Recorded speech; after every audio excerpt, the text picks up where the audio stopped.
స్వాతంత్ర దినోత్సవ శుభాకాంక్షలు అండి. మీరు ఏ పని చేసుకుంటున్నా మేము చెప్పే మాటలు వినాలని కోరుకుంటున్నాము. ఈరోజు మనం ఎంత స్వాతంత్రంగా మన దేశంలో తిరగగలుగుతున్నాము, లేదంటే మనకు నచ్చిన పని చేయగలుగుతున్నాము అని అంటే దీని వెనకాల ఎంతో శ్రమ ఉంది.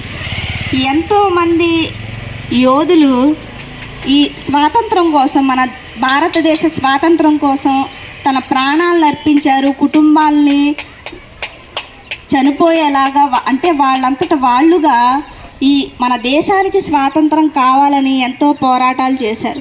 కుటుంబాలని వదులుకున్నారు, ప్రాణాలనే అర్పించారు. వాళ్ళంత త్యాగం చేయబట్టే మనం ఇంత స్వాతంత్రంగా మన దేశంలో మనం తిరగగలుగుతున్నాము. అలాగే ఇప్పుడు ఆ దేశ స్వాతంత్రాన్ని మనం అనుభవిస్తున్నాము అని అంటే వాళ్ళు చేసిన త్యాగం వల్లే.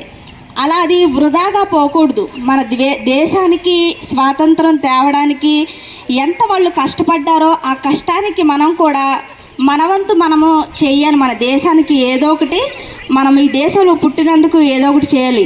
ఈ ప్రభుత్వం మన మీద వేస్తున్నటువంటి ట్యాక్సులు కానివ్వండి, లేదంటే ట్రాఫిక్ రూల్స్ కానివ్వండి, ఇవన్నీ అంబులెన్స్ దారివ్వడం కానివ్వండి, ఇటువంటి చిన్న చిన్న విషయాలను మనం పాటిస్తే మన దేశాన్ని గౌరవించినట్టుగా మన బాధ్యత అది.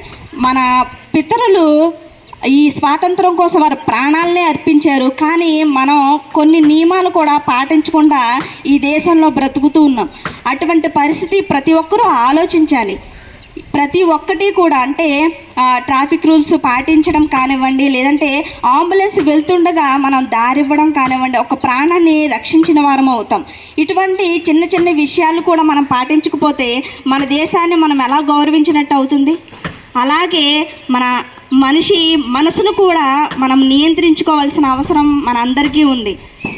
ప్రతి ఒక్కరూ కూడా మంచి విలువలు కలిగినటువంటి వారిగా మనం బ్రతికితే మన ద్వారా పక్కని వాళ్ళు హింస పడేలాగా ఉండకూడదు, ఇబ్బంది పడేలాగా ఉండకూడదు. కానీ మన వల్ల వాళ్ళు జీవించేలాగా మనం ఉండాలి. ఒకరికి మనము భారంగానో లేదంటే హింసాత్మకంగానూ మారకూడదు.